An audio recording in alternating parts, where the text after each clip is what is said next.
సిటీలో international kite and sweet festival colourful గా సాగుతోంది. సికింద్రాబాద్ పరేడ్ గ్రౌండ్ లో international kite and sweet festival నిర్వహిస్తోంది రాష్ట్ర టూరిజం శాఖ. 3 రోజుల పాటు జరిగే ఈ పతంగుల పండుగలో 20 దేశాల నుంచి కైట్ ఫ్లైయర్స్ పాల్గొంటున్నారు. సికింద్రాబాద్ పరేడ్ గ్రౌండ్ లో కైట్ అండ్ స్వీట్ ఫెస్టివల్ ఉత్సాహంగా సాగుతోంది. రాష్ట్ర టూరిజం శాఖ ఆధ్వర్యంలో కైట్ అండ్ స్వీట్ ఫెస్టివల్ కొనసాగుతోంది. ఉపరాష్ట్రపతి వెంకయ్యనాయుడు జ్యోతి ప్రజ్వలన చేసి ప్రారంభించారు. 25 రాష్ట్రాలు 20 దేశాల నుంచి పతంగులు ఎగరవేసే నిపుణులు ఈ కైట్ ఫెస్టివల్ కు హాజరయ్యారు. స్వీట్ ఫెస్టివల్లో భాగంగా 1200 రకాల స్వీట్లను అందుబాటులో ఉంచారు. కైట్ అండ్ స్వీట్ ఫెస్టివల్ రెండు ఒకే చోట ఏర్పాటు చేయడం సంతోషంగా ఉందన్నారు ఉపరాష్ట్రపతి వెంకయ్యనాయుడు. మన ఊహలు ఆశయాలు గాలిపటం ఎగిరేంత ఉన్నతంగా ఉండాలన్నారు. విదేశీ వంటకాలు తిని రోగాల బారిన పడకుండా దేశీయ ఫుడ్ తిని ఆరోగ్యంగా ఉండాలని సూచించారు. ఒకవైపు మరి పతంగుల పోటీ, మరొక వైపు మన యొక్క తీపి పదార్థాలు అనేక రకాలు చేసి రుచులు చూపించే కార్యక్రమం, ఈ రెండు యొక్క మేలు కలయికతో ఈ కార్యక్రమాన్ని, సంక్రాంతి కార్యక్రమాన్ని మన ఇవాళ ప్రారంభించడం చాలా సంతోషం. అది కేవలం కైట్ ఫ్లయింగ్తో పరిమితం కాకుండా ఈ ఆకాశానికి చేరిన మన కోరికలు, ఆ అవకాశాన్ని అందిపుచ్చుకొని మనందరం సక్రమ పద్ధతిలో సరైన విధంగా మన కర్తవ్యాన్ని, మన బాధ్యత నిర్వర్తిస్తే తప్పనిసరిగా మన యొక్క ఊహలు కేవలం ఆకాశంలో ఎగరడమే కాకుండా ఆ స్థాయికి చేరుకుంటాం. కైట్ అండ్ స్వీట్ ఫెస్టివల్ కు మండలి చైర్మన్ స్వామిగౌడ్, హోంమంత్రి మహమూద్ అలీ, మాజీ మంత్రి తలసాని శ్రీనివాస్ యాదవ్ హాజరయ్యారు. 3 రోజుల పతంగుల పండుగ అందరిలోనూ ఉత్సాహం నింపుతుందన్నారు. కైట్ ఫెస్టివల్లో మాజీ మంత్రి తలసాని శ్రీనివాస్ యాదవ్ పతంగి ఎగరవేసి సందడి చేశారు.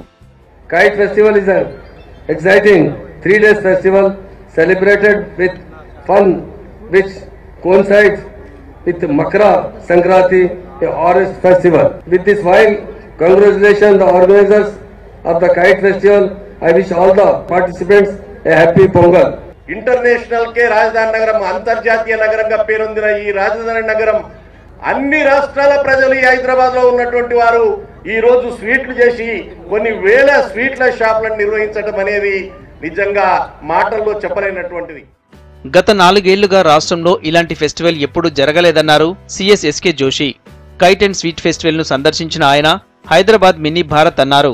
కైట్ అండ్ స్వీట్ ఫెస్టివల్ తో హైదరాబాద్ లో పండగ వాతావరణం కనిపిస్తోందన్నారు టూరిజం సెక్రటరీ బుర్రా వెంకటేశం. గత అనుభవాలను దృష్టిలో పెట్టుకుని ఫెస్టివల్ కు అన్ని రకాల ఏర్పాట్లు చేశామన్నారు. ఇక్కడ మినీ భారత్ ఏర్పాటు చేశారు మన భాషా సంస్కృతి పర్యాటక శాఖ. ఇలాంటి ఫెస్టివల్ నా తెలిసిన మటుకు 4 years లో ఇట్లాంటి ఎప్పుడు జరగలేదు. ఈ ఫెస్టివల్ అయితే మన రాష్ట్రంలో this should increase day by day.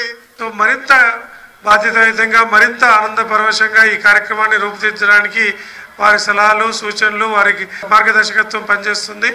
తప్పనిసరిగా ఈ ఫెస్టివల్ని నెక్స్ట్ ఇయర్ ఇంకా పెద్ద ఎత్తున ప్రతి రాష్ట్రం వాళ్ళు, ప్రతి భాష వాళ్ళు, ప్రతి సంస్కృతి వాళ్ళు ఇక్కడికి వచ్చి చూసే విధంగా ఒక నేషనల్ ఇంటిగ్రేషన్ అంటే ఏంటి అని దీన్ని తీర్చిదిద్దుతాం. కైట్ అండ్ స్వీట్ ఫెస్టివల్లో లిటిల్ మ్యూజిషియన్స్ అకాడమీ చిన్నారులు పాటలు పాడుతూ ఆకట్టుకుంటున్నారు. ఫెస్టివల్ కు వచ్చేవారిని సంతోషపరిచేందుకు సింగర్ రామాచారి ఆధ్వర్యంలో చిన్నారులంతా హుషారైన పాటలతో హోరెత్తిస్తున్నారు. తెలంగాణ రాష్ట్ర ప్రభుత్వం భాషా సాంస్కృతిక పర్యాటక శాఖ ఆధ్వర్యంలో మన పరేడ్ మైదానంలో అద్భుతమైన కైట్ ఫెస్టివల్, స్వీట్ ఫెస్టివల్ పొద్దునుంచి మా లిటిల్ మ్యూజిషియన్స్ అకాడమీ పిల్లలంతా పాడుతున్నారు. అంటే ఇక్కడ వచ్చే వాళ్ళందరికీ వీణుల విందైన ప్రోగ్రాం చేస్తున్నాము. కైట్ ఫెస్టివల్లో పతంగులు ఎగరేస్తూ పెద్దలంతా బాల్యాన్ని గుర్తు చేసుకుంటున్నారు. పిల్లలు పతంగులతో పరుగులు పెడుతూ కనిపిస్తున్నారు. భారీగా తరలివచ్చిన సిటీ వాసులతో పరేడ్ గ్రౌండ్ సందడిగా కనిపిస్తోంది.